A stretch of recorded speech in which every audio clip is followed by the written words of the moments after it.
আমরা এখন একটু ফাইজলামি করব। আমি বস্তুটার বেগটা কিছুটা বাড়িয়ে দিব, অ্যাঙ্গেলটা এদিক ওদিক করব, তাহলে আমরা দেখি মানুষটাকে কোথায় নিতে পারি। তো দেখি বেচারা কোথায় গিয়ে পৌঁছায়।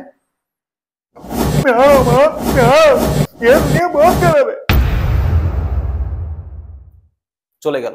আসসালামু আলাইকুম প্রিয় শিক্ষার্থীরা, তোমরা সবাই কেমন আছো? আজকে আমি তোমাদেরকে দ্বিমাত্রিক গতিপথের একটা প্র্যাকটিক্যালি জিনিস দেখাবো। তো আজকে প্র্যাকটিক্যালি জিনিসটা হলো, আমরা একটা বস্তুকে একটা নির্দিষ্ট বেগে কত কোণে নিক্ষেপ করলে সে সর্বাধিক আনুভূমিক দূরত্ব অতিক্রম করবে সেটা দেখাবো। এবং আরেকটা জিনিস দেখাবো, একটা বস্তুকে তোমার পুরো কোণে যদি আমরা নিক্ষেপ করি সেক্ষেত্রে আমার আনুভূমিক দূরত্ব সমান হবে কিনা। এগুলো তোমরা করেছো, এটা আজকে আমরা প্র্যাকটিক্যালি দেখবো। তো আমরা সেক্ষেত্রে আমরা একটা নির্দিষ্ট বেগ নিব। তো আমাদের বেগটা হলো ধরো 15 মিটার পার সেকেন্ড। তো আমরা এখানে বস্তু হিসেবে ধরো মানুষকে নিব, একটা মানুষকে আমরা নিক্ষেপ করব।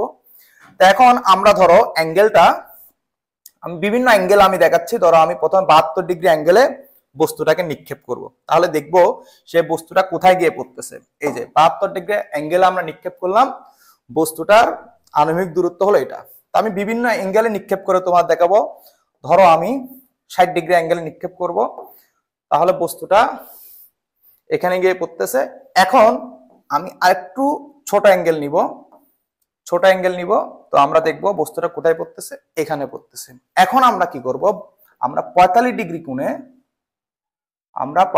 কোণে এখন বস্তুটাকে নিক্ষেপ করব। দেখো, অর্থাৎ আমরা নির্দিষ্ট বেগে যদি আমরা 45 ডিগ্রি কোণে একটা বস্তুকে যদি নিক্ষেপ করি তাহলে সে সর্বাধিক আনুভূমিক দূরত্বটা অতিক্রম করবে।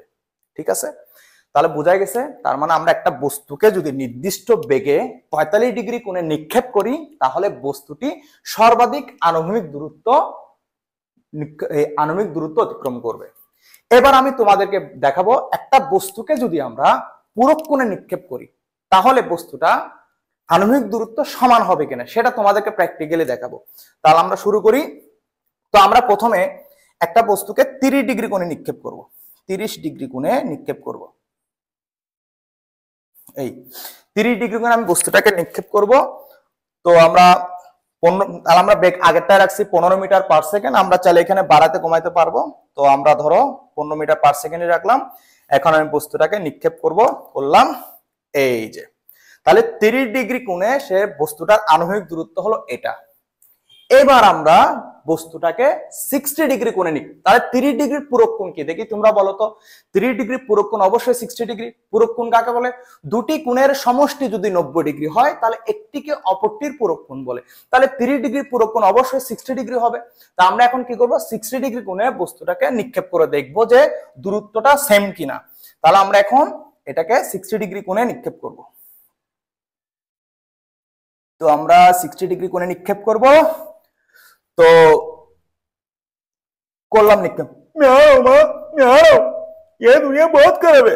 তো দেখো, তোমরা একটু খেয়াল করে দেখো এখানে আমাদের আণবিক দূরত্বটা সমান হয়েছে কিনা। দেখো, আমরা একটা বস্তুকে 30 ডিগ্রি কোণে নিক্ষেপ করলাম, আবার 60 ডিগ্রি কোণে নিক্ষেপ করলাম, অর্থাৎ পূরক কোণে নিক্ষেপ করলাম। দেখো, পূরক কোণে নিক্ষেপ করলে দেখো আমাদের হয়তো উলম্ব দূরত্বটা বেশ কম হতে পারে, কিন্তু দেখো আমাদের আণবিক দূরত্বটা কিন্তু সমান হবে। তো আজকের ক্লাসে আমি তোমাদের দুইটা জিনিস প্র্যাকটিক্যালি দেখেছি, যে একটা বস্তুকে যদি নির্দিষ্ট বেগ রেখে 45 ডিগ্রি কোণে নিক্ষেপ করা হয় তাহলে বস্তুটি সর্বাধিক দূরত্ব অতিক্রম করবে।